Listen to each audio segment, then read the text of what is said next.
Hace unos minutos, uno de los bomberos que atiende el incendio en Notre Dame informó que alrededor de 400 elementos de emergencia están trabajando adentro y afuera de la catedral. Los bomberos no están seguros de que se pueda detener este incendio por la cubierta de la catedral de Notre Dame y señalaron que si el fuego alcanza las torres, pues las consecuencias serían impredecibles.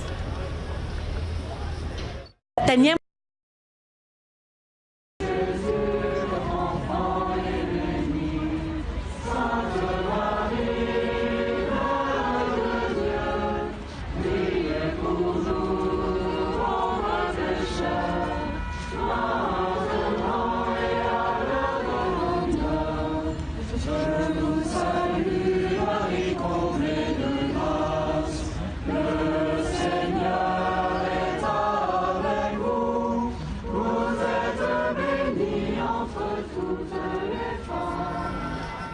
Pues le digo, estas imágenes son en vivo, tiene ahí de un lado de su pantalla las imágenes en vivo de cómo sigue sin poder ser controlado este incendio en Notre Dame, en esta catedral emblemática de París y pues que es un centro histórico de turismo invaluable.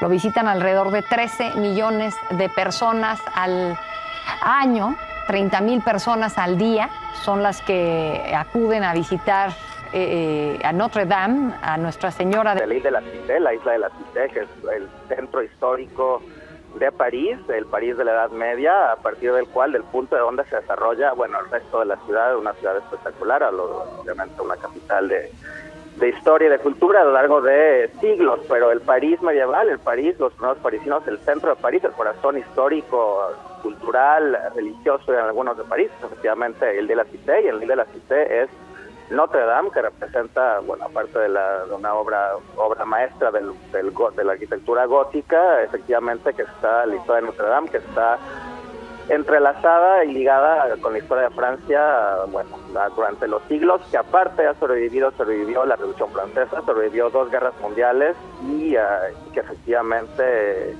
ha sido testigo de la historia de Francia desde la coronación de Napoleón por el Papa, como bien lo decías, en el siglo XIX, hasta, bueno, la liberación de París de la ocupación nazi al final de la Segunda Guerra Mundial, y que sí, tristemente hoy está en un momento, pues, trágico. Muchísimas gracias, Federico, por tu reporte allá desde París. Gracias, Ana Paula. Hasta luego. Hasta luego. Y en la línea telefónica también se encuentra el maestro Alejandro Rosas. Él es divulgador de la historia y es escritor, y le agradezco que nos pueda tomar esta comunicación. Alejandro, muy buenas tardes. ¿Qué tal, Ana Paula? Buenas tardes. Pues es un día muy triste, yo creo que para la historia del patrimonio de la humanidad. Sí. Desde luego, junto a las tragedias que vemos cotidianamente en términos humanos, no tiene punto de comparación, pero sí en términos de este tipo de grandes obras, de grandes patrimonios, donde se dibuja la humanidad, donde está reflejada lo que ha sido la humanidad, y de pronto pues la perdemos. Yo no sé si vaya a poderse restaurar en algún momento, pero es terrible lo que ha sucedido. Fíjate, haciendo cuentas nada más, más o menos la consagraron en el 1163 de nuestra era. Para ese entonces apenas comenzaba la peregrinación de los aztecas que venían de Aztlán, es decir, ni siquiera estaba fundado México Tenochtitlan. Ya era un estilo gótico que habla de toda una época, toda esta época de la Edad Media. Se construye exactamente lo que se llama la isla de la ciudad, que es exactamente, se llama así la Cité, sí, porque ahí es donde se funda Francia, es decir, ahí es donde empieza a crecer lo que sería París y donde Francia encuentra su punto de origen. Entonces, sí, claro. Tiene muchos elementos muy importantes, además del arte. Es una construcción que va a inspirar a Víctor Hugo a escribir su famosa novela Nuestra Señora de París, de la cual luego recientemente, hace unos 20 años aproximadamente, hasta Disney construyó o hizo su famosa película del Jorobado de Notre Dame, y sale Esmeralda y demás. Cosas que nos atañen mucho porque sí, es cultura francesa, sí, es parte del patrimonio francés, pero es parte de la humanidad. Yo creo que eso es lo importante. Ahí sí, lo mencionabas hace un rato, pues fue la coronación de Napoleón, ahí fue la beatificación de la famosa Juana de Arco. También, la coronación, me parece que del rey de Inglaterra, Enrique VI, si no mal recuerdo.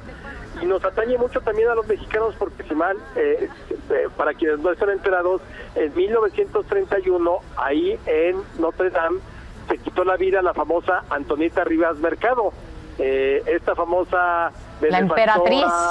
Sí, claro, una intelectual que participó mucho en la propaganda y en la ayudar a los pintores, a los escritores, a los novelistas, y desde luego que se sumó a la campaña de 1929 de Vasconcelos.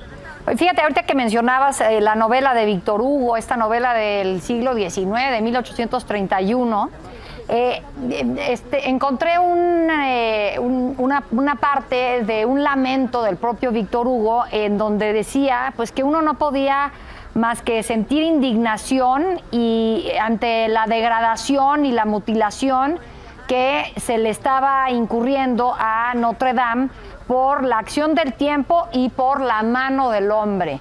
Entonces, evidentemente, bueno, pues es un edificio, como dices, aquí no se había ni fundado México Tenochtitlan cuando ya Notre Dame se estaba comenzando a construir.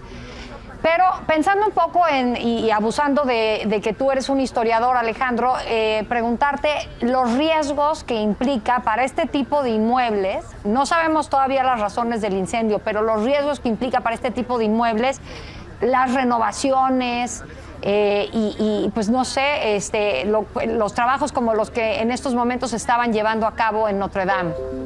Mira, yo creo que siempre la restauración es bienvenida porque evidentemente la acción del tiempo, la presencia humana, pues va deteriorando y va gastando. Ya ves, por ejemplo, nosotros en otra de las nuevas maravillas del mundo, que es la pirámide del castillo en Chichén Itzá, ya no se puede subir. Creo que esas son buenas medidas. Yo creo que acá, si al final resulta la investigación que fue por un descuido de quienes están restaurando, pues creo que es gravísimo. O sea, se deben de tomar medidas muy especiales y particulares para cualquier restauración, y más de una construcción que en este caso tendría 850, ya iba hacia los 900 años. Estamos hablando de construcciones que pues, evidentemente han pasado todo tipo de cuestiones naturales y demás. Entonces, yo creo que siempre se puede en un momento determinado tomar precauciones. Lo vimos acá con el Caballito cuando se trató de restaurar, a alguien se le ocurrió hacerlo de una manera terrible y ya ves todo el daño que se causó a una obra que era de principios del siglo XIX. Entonces, sí, claro. Yo creo que siempre hay lugar para la prudencia, siempre hay lugar para la planeación, y yo creo que la mayor parte de los casos de restauración son exitosos. El problema es cuando hay alguien que se le ocurre hacerlo de una manera distinta o no se toman las adecuaciones necesarias para poderlo llevar a cabo. Creo que esa es la gran enseñanza y es triste también, y yo creo que las autoridades tendrán que verlo. ¿Por qué prendió con tanta facilidad? ¿Por qué no tenía algún tipo de recubrimiento, algo? Porque verdaderamente se está hablando de una construcción que no era de hace 20 años, casi 900 años. Creo que es imperdonable. Yo entiendo y yo me siento tan triste como los ciudadanos franceses, y no porque yo me sienta francés ni nada por decirlo, sino porque es patrimonio de la humanidad, patrimonio que se perdió y que desgraciadamente son de las cosas que ya no volveremos a ver. No sé hasta qué punto, insisto, los daños nos lleven a dar como pérdida total, pero por lo que se veía en el incendio, eso era una cosa verdaderamente, por ahí alguien lo dijo, apocalíptico. Sí, sin duda. Fíjate que el tema de la cantidad de millones de personas que lo visitan al año, que visitan Notre Dame, y pues, el atractivo, tú como divulgador de historia, Alejandro, el atractivo turístico que representa algo así, ¿podrías pensar en otros tipos de estructuras y arquitecturas que tienen este mismo atractivo? No, claro, o sea, yo creo que, mira, en Europa hay muchas construcciones medievales o de la época de arte gótico y demás, pero yo creo que lo importante, sobre todo, sí era uno de los símbolos de París.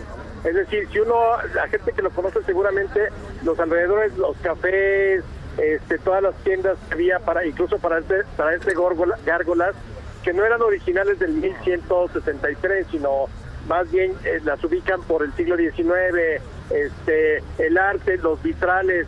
Es decir, yo creo que es un ícono de París como hablar del Louvre o como hablar de la Torre Eiffel. Es como hablar en México de la pirámide de Teotihuacán o del Castillo de Chapultepec o del Palacio de Bellas Artes.